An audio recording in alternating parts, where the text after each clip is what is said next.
Quando, enfim, Jeremy cochilou, o dia já estava nascendo. Acordou com as suaves batidas de Katia em sua porta. Mais um ariano, entre aspas, chegava ao campo.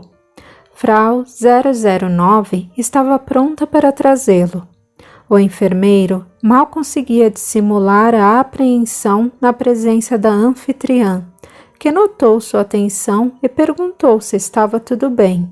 Ele fez apenas um gesto afirmativo de cabeça e continuou seu trabalho, colocando nos braços dela um menino de quase 4 quilos e saúde perfeita.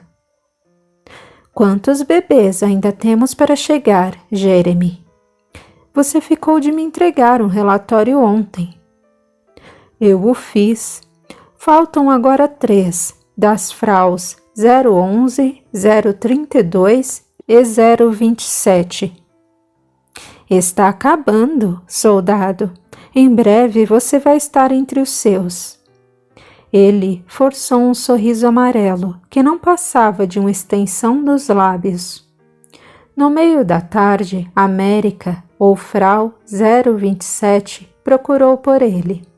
Foi encontrá-lo ouvindo pelo rádio as notícias da invasão da Normandia.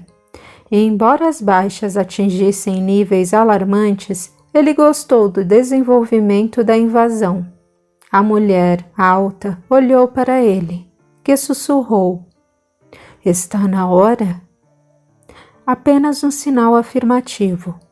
Sem emitir um único som, apenas com as lágrimas a escorrerem por seu rosto sem marcas, América trouxe ao mundo mais um menino, fisicamente perfeito. Não foi possível saber seu peso ou altura, pois o material estava na sala de parto, e o Wolfgang, como foi chamado o bebê, nasceu em um cantinho do berçário, camuflado por um biombo improvisado. Tem certeza de que Frau Katia não o encontrará aqui? Ela nunca entrou aqui. Não se interessa pelas crianças doentes, nem mesmo pergunta por elas. Antes de partir, eu o levo até você. A mãe descansou até o dia seguinte. Depois voltou ao próprio quarto com a árdua e complicada tarefa de esconder o nascimento do filho. Nos primeiros dias, ainda estaria com o ventre dilatado. Depois, deveria improvisar. O que não poderia acontecer era os chefes saberem quando todos os bebês tivessem nascido e, desse modo, descartassem o enfermeiro. Naquela mesma tarde, na hora do crepúsculo, a menina de Frau 032 também chegava pelas mãos amorosas de Jeremy. Também era perfeita. Faltam 2, não é, Jeremy? Sim, Frau Katia, faltam só 2. Mentiu. Sinto que ainda hoje deve chegar mais algum. Frau 027 está rabugenta e procurando sempre por repouso. O dela deve ser o próximo. Ele rezou para que o bebê de Frau 011 nascesse logo para poder fugir dali. A pobre América estava fazendo um esforço titânico para esconder sua real situação. Suas orações foram atendidas. No dia seguinte, às 9 horas, Frau 011 trazia para a terra Sabine, uma bela menina. Nascia assim o último filho de Hitler, entre aspas, daquele campo. Falta só um, não é, Jeremy? Sim, Frau Katia, só um. A chuva era densa. Jeremy imaginou como poderia fugir com 3 crianças em uma moto e um sidecar, único veículo daquele local, debaixo daquela chuva. Pedi ajuda a Zaqueu. Eu, Sara e Ksênia pudemos, nesse dia, vislumbrar o belíssimo trabalho de nossos irmãos que se dedicam aos fenômenos naturais. Sob as ordens de Zaqueu, a falange de operadores da natureza deu um show de luzes, cores e sons, que vinham das pequenas criaturas, efeitos especiais e trilha sonora de fazer inveja à oitava arte. E sincronizados com as instruções dos mais evoluídos, eles cuidaram de espalhar as nuvens pesadas para o sol se mostrar. Energizando as camadas de ar, eles as aqueciam e com isso se deslocavam, criando um vácuo que, ao ser preenchido, movimentava o ar, formando ventos que se encarregavam de mandar a chuva para outras regiões da França. Ao mesmo tempo, secava a estrada de terra por onde nosso protegido trafegaria com a moto e o sidecar, cheio de bebês. Os companheiros de diversos graus evolutivos trabalharam, cumprindo docemente as ordens do alto. E antes do meio-dia, o sol brilhava na Alsácia-Lorena. Sara parecia estática. Ela se encantou com a forma perispiritual de alguns e os fitava, alheia ao mundo ao redor. Nossos lindos irmãos, com corpo de criança e feições maduras, ao longo dos séculos já tiveram os nomes de fadas, duendes, gnomos, elfos e tantos outros.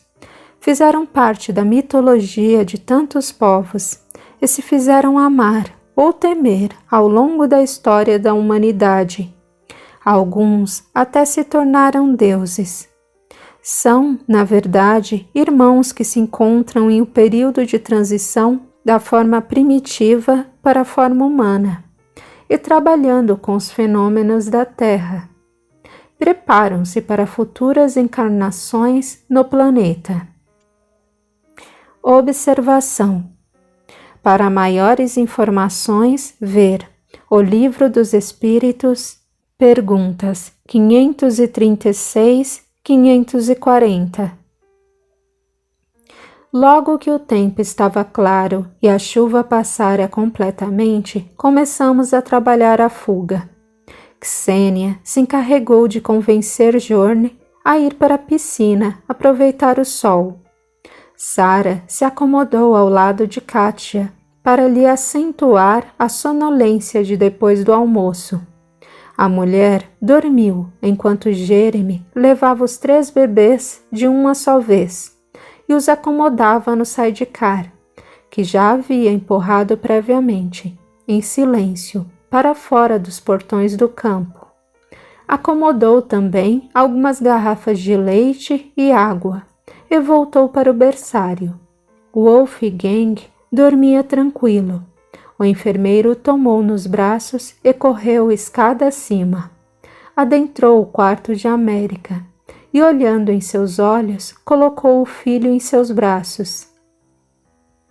Danke, disse ela, obrigada. Ele respondeu, nada a agradecer.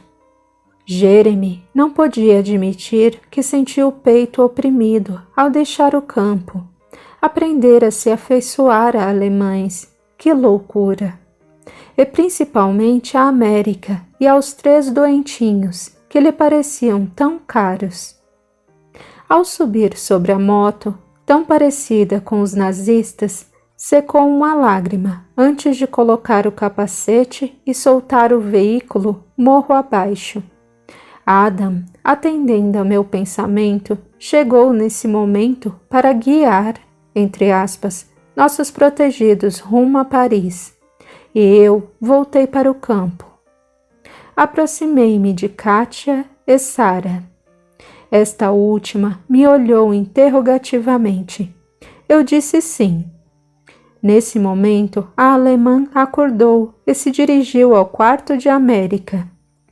Estava ansiosa para que esta desse à luz e acabasse com aquele tormento antes que os aliados chegassem para retomar a Alsácia, o que ela sabia ser questão de tempo. Seus olhos não acreditaram no que viram. Frau 027 estava com um lindo bebê no colo. É seu filho? Sim, o nome dele é Wolfgang. Quando e onde nasceu? Hoje, agora, aqui. Eu não deveria estar na sala de parto? Não foi assim com todos? Não tivemos tempo de chamá-la, foi tudo muito rápido. Ele tem os olhos azuis, veja. Acha que sou idiota, Frau 027? Onde está Jeremy? Onde estão a placenta e toda a sujeira que faz um parto normal? O que está acontecendo aqui? Não pode escolher quem vive ou morre, Frau Katia. Não pode criar pessoas perfeitas. Não pode brincar de Deus. Você nos traiu, 027. Traiu o Reich e o próprio Führer. Isso não tem perdão. Os lábios de América tremiam e as lágrimas e o suor escorriam por seu rosto. O medo daquilo que viria a seguir era incalculável. A adrenalina atingiu níveis descomunais. O coração disparado parecia deslocar-se do peito. Friamente, Katia tomou o Wolfgang nos braços e sorriu para o bebê. Sem nenhuma emoção aparente, sacou uma pistola e atirou na cabeça da compatriota. O corpo grande e forte de América foi sacudido pelo impacto do projétil e a morte foi imediata. Imediatamente, também, foi como nós a retiramos do corpo danificado, ferido de morte, e a levamos para a enfermaria. América chegou inconsciente, estado que deveria se prolongar até que tivesse condição de reconhecer sua vivência como usa, e entender que ela não morrera por fazer o bem e salvar crianças defeituosas, mas sim por ter feito exatamente o contrário antes. Bjorn pensou em partir no encalço de Jeremy. Sua companheira, no entanto, fê-lo mudar de ideia. Estamos muito mais perto de nosso QG em Stuttgart que esse idiota está de Paris. Temos tempo suficiente para evacuar o campo muito antes que ele vá e volte com os aliados. Não percamos tempo em persegui-lo. Jeremy vencia calmamente a distância até Paris. Não poderia acelerar a motocicleta sem correr o risco de machucar os bebês. Parou para alimentá-los sob uma árvore nas proximidades da comuna de Saint-Dizier. Imerso em pensamentos, repassava os acontecimentos recentes. E se não fosse a presença das crianças, diria a si mesmo que tudo fora alucinação. Precisava agora chegar perto de Paris, conseguir abrigo para os bebês e aguardar a invasão, para se juntar aos aliados novamente. Ah, os aliados! Onde estariam? O barulho de cascos de cavalo o sobressaltou. Um homem pequeno e franzino se aproximava montado em um animal raquítico, de cujas ancas pendia de cada lado um cesto grande. Bonjour, Dideron, disse o estranho, querendo desejar bom dia e informar seu nome. Desculpe, não falo nada de francês, respondeu Jeremy em inglês. E faz o que na França, se não pode se comunicar com os franceses? Falou ele agora em inglês. Estou a caminho de Paris. Não preciso falar francês por lá, onde duvido que ainda haja franceses. A cidade está infestada de alemães. O que quer aqui? Com 3 crianças. Não acredito que queira morrer, mas sua atitude é suicida. Acho que não tem noção do quanto acaba de me insultar. Estou aqui para ajudar a devolver a cidade de vocês, anfitrião mal educado. Meu nome é Jeremy Winston Stewart, enfermeiro do exército neozelandês. Mostrou a placa. E essas crianças, quem são? Jeremy sabia que o outro não acreditaria se contasse a verdade, então preferiu mentir. Eu as encontrei no caminho. São aleijadas. Acho que por isso foram abandonadas. E me disseram que eu deveria deixá-las sob os cuidados de uns franceses que formaram uma tal de Sociedade Espírita Parisiense, se é que os alemães não a destruíram. Uma amiga me garantiu que as crianças seriam amparadas pelos membros dessa sociedade, por isso estou indo para lá. Mas antes, preciso esperar os aliados chegarem aqui. Ninguém pode destruir uma ideia. A sociedade é uma ideia. Se a sede for bombardeada, ficarão os membros. Se estes morrerem, suas ideias se perpetuarão por séculos e séculos, pois são embasadas na verdade e na ciência. Conhece a sociedade? Sim, e sempre que me é possível, me encontro com alguns adeptos. Com a ocupação está mais difícil, mas ainda assim muitos estudos são feitos. Pode me dizer onde fica? Preciso deixar estas crianças lá. Não deve ir a Paris, a cidade está fervendo. Estou vindo de lá. Os tanques estão nas ruas do centro e a batalha é feroz. Os aliados já estão na cidade e os alemães não se renderam. A resistência promoveu uma insurreição. Está um pandemônio. A visibilidade das ruas é de quase zero devido à espessa cortina de fumaça. A audibilidade também é zero. Explosões e disparos dos blindados e metralhadoras são tudo o que se ouve por lá. Não consegui nem mesmo negociar meus queijos. Voltou com eles? O francês soltou uma sonora gargalhada. Em meio a uma guerra que já dura anos, acha que eu conseguiria? Claro que não. Fui roubado por meus próprios compatriotas, mas está tudo bem. Se deseja pedir à Sociedade Espírita ajuda para as crianças, creio que já conseguiu. Sou um membro dela. Tenho uma boa esposa, Fleur, e tenho certeza de que ela não deixará de amparar les petites. Venha comigo. Moramos em uma pequena vivenda, onde as batalhas ainda não chegaram. Portanto, não passamos as mesmas privações. Temos queijos e ovos em abundância. As vinhas ainda produzem e alguns legumes são cultivados. Parece mentira, não é? Jeremy apenas sorriu com uma ponta de tristeza, o que ainda parecia verdade na Europa. Era tudo tão monstruosamente grande que a mais absoluta verdade parecia uma lenda absurda. Tudo parecia mentira.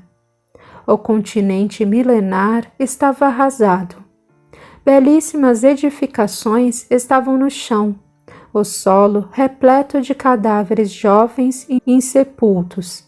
A fome e as doenças avassalavam tudo pela frente. E alguém, em algum lugar, planejava construir uma humanidade uniforme, inalterável, imperturbável em suas dimensões. Aquela faixa cronológica parecia mentira. A casa de Diderot era simples e agradável. Um grande número de aves corria solto pela propriedade. As flores também estavam presentes na entrada e nas jardineiras suspensas nas pequenas janelas arredondadas. Uma mulher, que Jeremy percebeu ser Fleur, alimentava os gansos e galinhas. Ao perceber a chegada do marido com um estranho, correu ao encontro dele. — Está tudo bem, marido? Perguntou em francês. — Sim, este é Jeremy. É aliado e não fala nosso idioma. Está a caminho de Paris para encontrar algum confrade que possa assumir a responsabilidade por esses 3 bebês aleijados, para que ele possa voltar ao fronte. A mulher, quase obesa, de cabelos pretos e curtos, aproximou-se de Jeremy e olhou para os bebês. As meninas tinham os olhos abertos e o menino parecia dormir. Os olhos da mulher brilharam. Muito prazer, Jeremy. Eu sou Fleur de Amérique. Pode me chamar de Fleur ou apenas de Amérique. Apresente-me essas beldades. Muito prazer, Madame Amérique. Estes são Ren, Weiss e Leyer. Já nos conhecemos, Monsieur. Parece muito familiar para mim, bem como os meninos. Acredito que não. Nunca estive na França antes. E eu nunca saí daqui. Mas diga, como conseguiu esses meninos e informações sobre os espíritas? Eu os encontrei por acaso, e também foi por acaso que uma mulher que passava me contou sobre a sociedade. E mais uma vez, por acaso, me encontro com Monsieur Diderot, que é da sociedade. Não é incrível? Oui, se fosse possível, seria incrível. Mas não, mon ami. Não existem tantos acasos. Aliás, nenhum acaso. Tudo foi minuciosamente planejado para essas crianças virem de suas mãos para as minhas. Existe um propósito nisso. Conte a verdade. Assim poderemos entender. Está bem. Não sei se vão acreditar em mim, pois nem eu mesmo acredito. Mas vou contar o que me aconteceu. Jeremy via as lágrimas escorrerem pelo rosto curtido ao sol da mulher e no seu próprio, a cada detalhe da narrativa. Ao fim, os 3 estavam muito emocionados, e Fleur de Amérique visivelmente perturbada. O que a impressionou tanto, madame? O nome de sua comparsa, América. Eu a conheço. Somos como os olhos de uma mesma pessoa, sincronizados sem nunca se fitarem. Diderot mostrava-se impassível. Sabia do que falava a esposa. Jeremy, entretanto, estava completamente perdido com tudo, desde que saltara daquele avião 2 meses atrás. Pode contar-me como isso é possível, madame? Sim, eu vou contar. Jeremy ouviu muito impressionado enquanto Amérique descrevia a América com precisão de detalhes. Essa mulher, América, eu a encontrava em meus sonhos desde a infância. Muitas vezes eu acordava chorando, pois em nossas brincadeiras quebrávamos belíssimas bonecas de porcelana. À medida que fui crescendo, ela também crescia, e os pesadelos com bonecas também cresceram. Às vezes as bonecas sangravam, outras vezes elas nos atacavam. Formavam um exército medonho de bonecas mutiladas e nuas que nos perseguiam por caminhos lamacentos e fétidos, de onde, por mais que corrêssemos, não conseguíamos sair. Esses pesadelos quase me enlouqueciam. Quando pedi ajuda à sociedade espírita, eu tinha mais de um pesadelo por semana. Com o auxílio deles e o conhecimento de nossas vidas sucessivas, bem como da emancipação da alma, comecei a entender esses sonhos maus. Aprendi que a América podia, sim, ser uma pessoa real em algum ponto do planeta, que tivesse fortes ligações comigo e que teríamos sido cúmplices em erros do passado. Mas ainda restava a pergunta: se eu e essa mulher ajudamos a massacrar crianças e temos ligações tão fortes a ponto de nos procurarmos durante o repouso, por que ela não renasceu a meu lado para trabalharmos juntas nossas dívidas passadas? Ainda assim, os pesadelos se espaçaram muito. Havia meses que eu não os tinha, até que na noite passada tive um desses sonhos maus. Estávamos eu e a América em um local parecido com uma enorme maternidade. Ela estava em avanço estado de gestação, e nesse lugar nasciam bebês a todo momento. Bebês muito brancos e doentes que seriam levados para Berlim para serem sacrificados pela SS. Ao mesmo tempo, os bebês ficaram negros. Éramos todos negros, e quem levava os bebês para o sacrifício éramos eu e a América. Nesse momento, Jeremy ficou estarrecido ao lembrar-se da experiência que tivera. Ela, chorando muito, dizia que a hora estava chegando, continuou América. Era a hora de ressarcirmos os prejuízos causados. Chorando, ela me disse que estava partindo, mas antes tiraria as bonecas do fosso e as deixaria em minhas mãos. Disse ainda que gostaria de me ajudar nessa empreitada, mas precisava voltar. Um trem com símbolo do partido nazista passou entre nós, e quando o último carro se foi, América não estava mais lá, havia desaparecido. América deixou fluir o pranto. Quando acordei, eu sabia que ela havia morrido. O trem com a suástica era um símbolo do exército alemão que a levava para longe de mim. Mas só agora, quando você chega com essas crianças e me conta sobre o campo, é que entendo perfeitamente. Tudo se explica. Madame, é bem possível que a América não tenha sobrevivido à sua traição ao Reich. Eu sei que ela se foi, eu sinto. Somos muito ligadas. Como gêmeas? Sim, até os nomes são parecidos. Iguais. Sim, iguais. Eua, Eusa. Quem lhe disse isso? Eu tive uma experiência muito maluca. Vivi muitos anos em minutos. Quem sabe a sociedade possa explicar. Depois de ouvir o relato do hóspede, ela explicou. Você passou por uma experiência extracorpórea, isso é fato. Não viajou no tempo, já que isso não é possível. O que passou, passou. Mas está gravado no éter, na memória do planeta, e você foi levado a conhecer esses arquivos por seu tutor, pois dessa maneira seria mais fácil perceber o que precisava fazer naquele campo. As mãos que mataram ajudaram a nascer e ainda salvaram vidas. Mais do que nunca, temos a confirmação de tudo. Suas experiências, somadas às minhas, não deixam a menor dúvida. Sua missão é continuar salvando vidas, enfermeiro.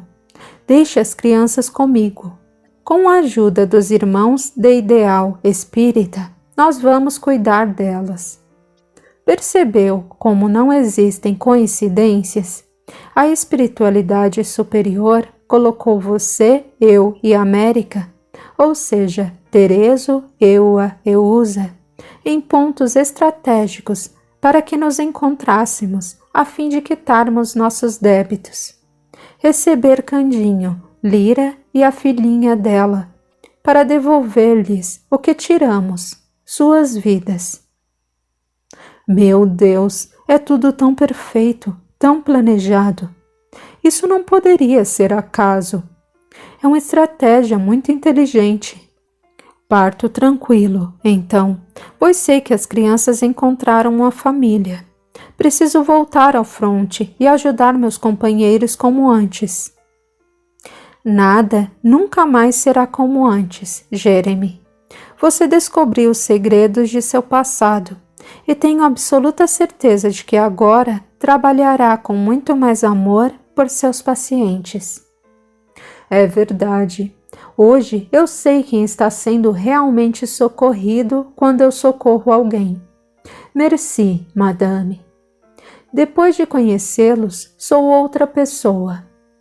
Ao fim de toda essa guerra, quero me iniciar nessa ciência. Está certo, mas agora vamos comer. Deve estar com fome, soldado, e meus bebês também. Antes da refeição, Amérique fez uma bela prece que emocionou o marido e o visitante. Agradeceu pelo privilégio de ter conhecimento do rumo a tomar e pelas vítimas do passado que voltavam à sua companhia, dando-lhe chance para a reconciliação. Pediu que a América fosse socorrida no plano maior, que Jeremy fosse protegido no fronte e que a paz se restabelecesse ao mundo.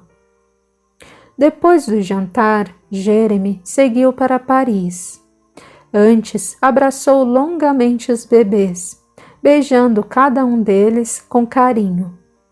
Depois, despediu-se do casal com um abraço de gratidão. A família ficou da varanda olhando a motocicleta, com o sidecar carregado de frutas, pães, queijos e carne seca, até ela se perder na distância.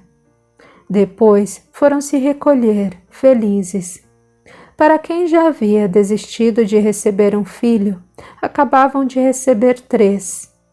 É essa a força da bondade divina, distribuindo bênçãos, oportunidades de trabalho e redenção. Jeremy, ao aproximar-se de Paris, confirmou o que Diderot havia dito. A cidade estava em chamas. O sidecar, cheio de comida, fez a festa de tropas famintas. Jeremy sentiu-se estranhamente feliz ao dividir os alimentos com os companheiros, e ainda mais feliz ao voltar ao trabalho de aliviar dores. Era como lhe dissera Amérique: nunca mais seria o mesmo. Descobrira segredos do passado para serem usados no presente, a fim de construir um futuro feliz, livre de culpas. Os segredos do amar e servir, amar e instruir. Adam, que acompanhara Jeremy até Paris, se juntou aos outros para o trabalho árduo característico das frentes de batalha.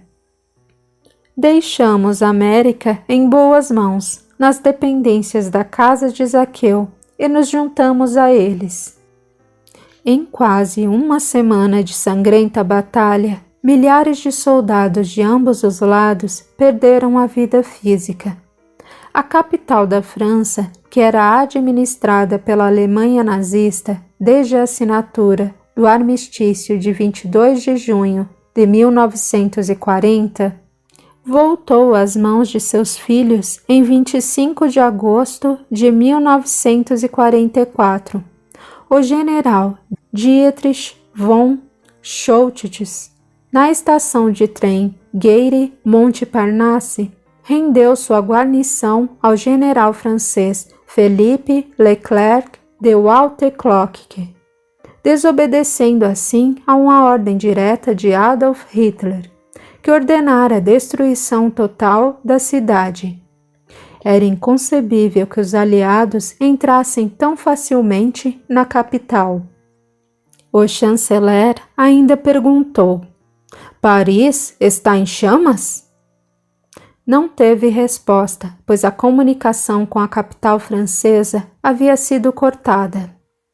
Outra vez ele gritou, possuído por descomunal ira: Paris está em chamas? Nenhum de seus assessores mais diretos teve coragem de responder que não, que ela estava em festa. Esse dia marcou o fim da ocupação alemã na França e da Operação Overlord, que atingiu com êxito seu objetivo. O povo saiu às ruas deterioradas para comemorar. Foi uma festa francesa regada a muito patriotismo e alívio.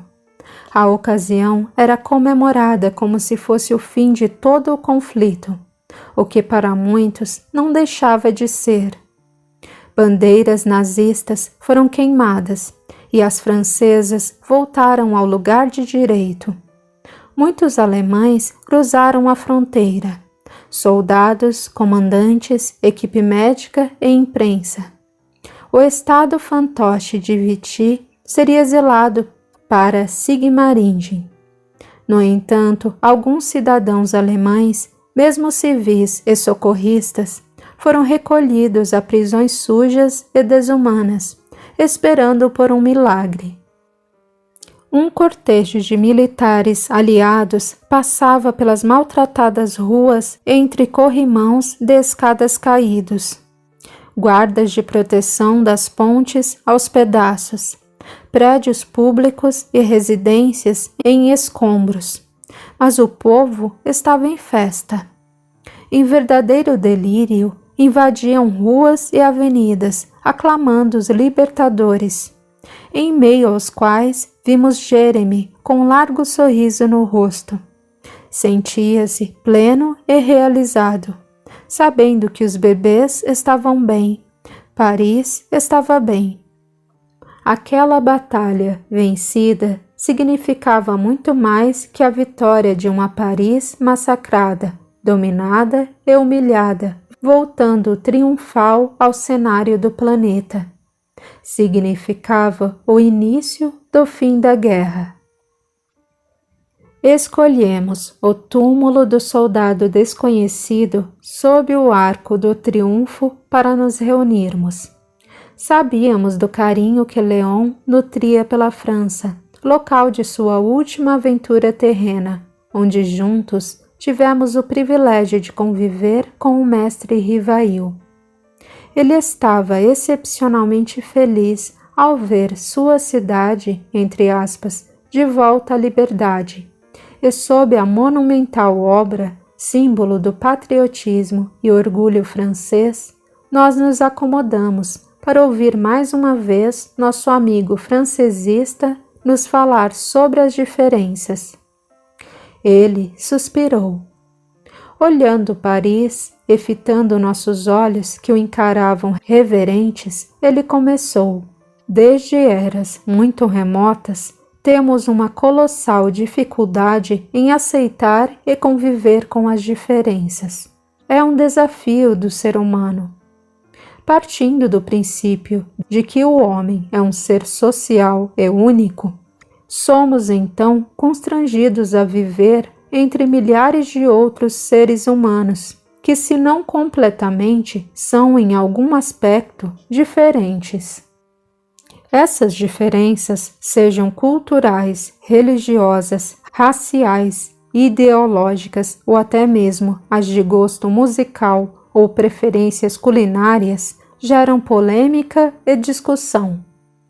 Conviver com dificuldades é uma tarefa penosa, mas antes de tudo uma necessidade, pois só respeitando o outro teremos espaço para sermos respeitados com nossas características. Devemos encarar o outro como diferente de nós, mas não menos importante. Diferente, mas não errado. Diferente, mas merecedor do mesmo respeito. Pois se para nós o outro é diferente, para ele o diferente somos nós. Assim, todos somos diferentes do referencial do outro. Cada um tem o direito de ver a vida e reagir às situações de acordo com seu entendimento e evolução. Só com respeito às diferenças, sejam elas quais forem, teremos um planeta mais justo e pacífico, e como consequência, mais feliz. Quando a diferença é uma imperfeição física, então nossa dificuldade beira as raias do inimaginável, pois ninguém está realmente preparado para esse susto, entre aspas, em família. E por que não estamos preparados para receber alguém portador de imperfeições físicas? Nossa preocupação ao receber um novo membro na família é sempre a mesma. O bebê é perfeito e saudável? Está tudo bem com ele? Não estaria tudo bem se ele não tivesse um corpo perfeito? Desde nosso passado imemorial, isso vem acontecendo. As primeiras tribos sacrificavam as crianças portadoras de deficiências, alegando que elas não tinham condições de serem guerreiras ou caçadoras, e seriam um peso para os demais em caso de necessidade de uma fuga em massa. Fosse de tribos inimigas, fosse de um cataclismo incontrolável. Muitas tribos indígenas ainda têm esse costume. Houve uma época em que os deficientes mentais, imperfeição que ainda não se reconhece imediata e facilmente após o nascimento, eram confinados em sótãos ou porões de onde nunca saíam, para não serem vistos pelo círculo de amizades da família. Ainda são hoje confinados em hospitais desumanos, onde morrem misteriosamente. Ou seja, pagamos para os profissionais da morte, entre aspas, fazerem o que não temos mais coragem de fazer pessoalmente. Ainda temos vergonha de nossos deficientes mentais e seus comportamentos inadequados, que podem acarretar o afastamento daqueles que convivem conosco. Um dos motivos dessa resistência é a necessidade que temos de sermos aceitos em uma sociedade estereotipada, que sabemos de antemão não aceitará um ser com tantas diferenças. Logo, vem a preocupação quanto ao futuro desse ser. A dificuldade do portador de deficiência começa cedo na família, que não sonha, não espera e não acredita em ter um filho deficiente, pois receberam a carga ideológica de nossa cultura. Acredita-se na palavra deficiente, entre aspas, como sendo o contrário de eficiente, entre aspas, o que nem sempre é certo, pois uma deficiência leva o ser humano a uma superação. Assim, o cego apura o tato e a audição. As dificuldades passam pela vizinhança, escola, trabalho.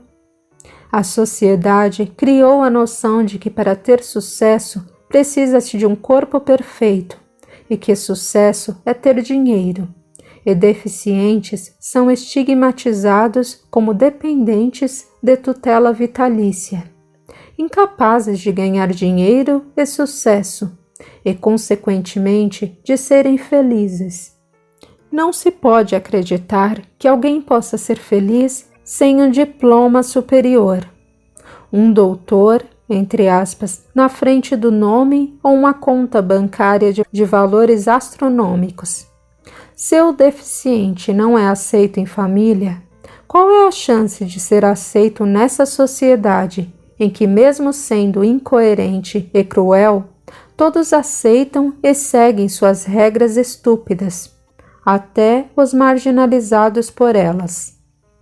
A verdade, meus amigos, é que não podemos exigir das pessoas o que elas não sabem fazer e o que elas não têm para dar. Dias virão em que esses valores serão revistos e a inclusão social se fará de maneira justa, quando, em lugar de condenarmos essas pessoas à dependência, conseguiremos ajudá-las a superar suas dificuldades, desenvolvendo habilidades. Devemos ajudar sem superproteger, deixar que enfrentem a vida e as frustrações próprias dela, não privá-las de enfrentar situações difíceis, impedindo que aprendam a lidar com as emoções da vida. Não podemos duvidar de suas capacidades. Devemos dar oportunidades para que elas cheguem até onde consigam ir. É desumano tornar as pessoas mais limitadas do que a própria deficiência já as faz. A dificuldade em aceitar a pessoa com limitações físicas, então, começa na família? Exatamente, Ksênia. E a família é a base, a célula-mãe da sociedade, que é um conjunto de muitas famílias. Então, não seria essa resistência devida ao amor que se tem pelos filhos? Não, o amor não dita regras. Ele ama espontaneamente, indiferente às limitações físicas ou mentais. Quem ama quer ver feliz, e como já disse antes, a felicidade independe do convencional. Não seria essa a apreensão, o medo de ver esse membro da família ser destratado e rejeitado? Quando ele é aceito, amado e protegido pela família, ninguém ousa destratá-lo. Quanto a alguma rejeição, pode acontecer com qualquer ser humano, com ou sem limitações. Disso não podemos proteger a ninguém, nem a nós mesmos. Deficiências físicas são resultados de débitos anteriores? Quase sempre, Sara. Se seu olho é movido de escândalo. Quando encontramos pessoas com a mesma deficiência, significa que elas têm o mesmo tipo de débitos? Nem sempre. Isso depende da somatória das experiências pregressas de cada pessoa. Não é raro encontrarmos pessoas com a mesma limitação e uma história de vida totalmente diferente, devido às condições em que nascem e à maneira como encaram a limitação.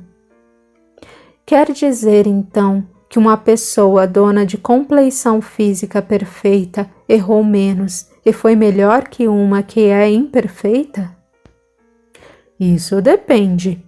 Duas pessoas podem ter o mesmo tipo de débito, mas só uma delas já está apta a resgatar e a outra deverá fazer isso em uma vida futura. Assim, a de compleição física perfeita está pelo menos uma encarnação atrasada em relação à deficiente. Então, a pessoa com limitação física é mais corajosa que as outras? Elas não são anjos ou demônios. Não são de maneira alguma mais corajosas, nem mesmo mais covardes, alegres ou tristes. Não ajudam nem atrapalham. Não são ganhos nem perdas. São, na verdade, um pouco de tudo isso, já que são seres humanos, com todas as suas peculiaridades, complexidades, ignorância e sabedoria, graça e desgraça, quitando seus débitos e caminhando para a frente. Tudo isso com o adicional de terem de aprender a viver com sua limitação física ou mental. E como funciona essa expiação? Vocês já sabem. O corpo físico funciona como um filtro que retém em si as imperfeições causadas ao espírito por meio de atos equivocados pregressos. Assim, os defeitos físicos são deixados na terra, junto com o corpo carnal. Uma encarnação em indumentária defeituosa é, na verdade, um tratamento doloroso a que o espírito se propõe. Para isso, conta com a ajuda da família para suprir suas limitações. E quanto à família, é também um tipo de expiação? Às vezes sim, às vezes não. Veja bem, no primeiro caso, os membros da família podem estar rigorosamente comprometidos com o deficiente de diversas formas. Podem ter sido comparsas no mesmo erro e já ter recuperado a forma normal do corpo espiritual em uma encarnação anterior, e vêem-se agora na necessidade de ajudá-lo. Podem ter sido os causadores dessa anomalia do outro. Podem até nem serem conhecidos de vidas anteriores, mas o fato de possuírem preconceitos quanto a essas dificuldades faz com que alguém com essa necessidade surja no meio de sua família, e eles se ajudem mutuamente, um a amparar o outro, que o ajudará a aprender a conviver com as diferenças. O segundo caso é quando uma família aceita ou mesmo se oferece para receber alguém para esse tratamento, por amor a essa pessoa ou a causa do Cristo. E essas nunca falham? Falham sim, Lina. Às vezes chegam de volta ao plano do espírito e sentem uma vergonha colossal por terem se esquecido, entre aspas, da missão a que se propuseram. A visão de quem está fora da carne é muito diferente da de quem está encarnado.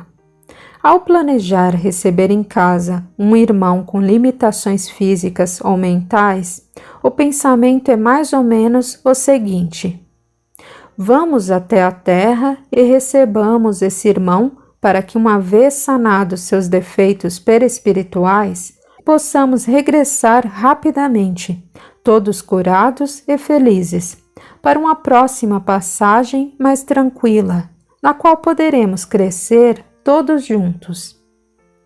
Mas, ao recebermos nos braços o filho com alguma deformidade ou mutilação, vemos nosso mundo e sonhos ruírem diante de nossos olhos.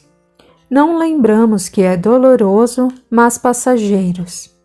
As mães, principalmente, entram em pânico ao pensar em sua própria desencarnação e em deixar aquele filho desamparado.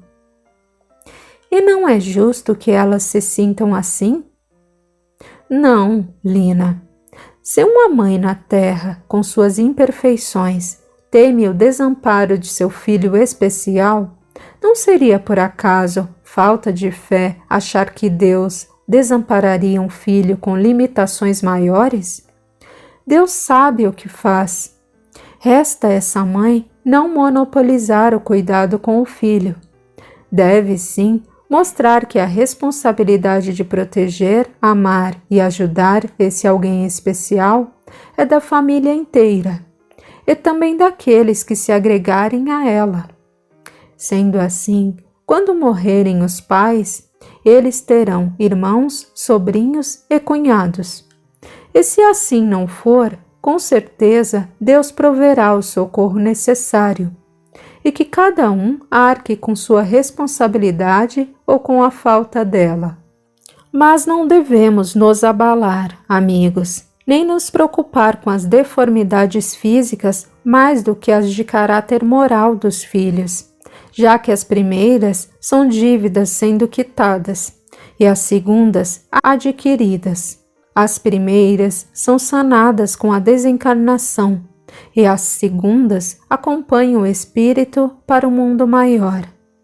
Seu deficiente físico merece muitos cuidados, o deficiente moral precisa de muito mais.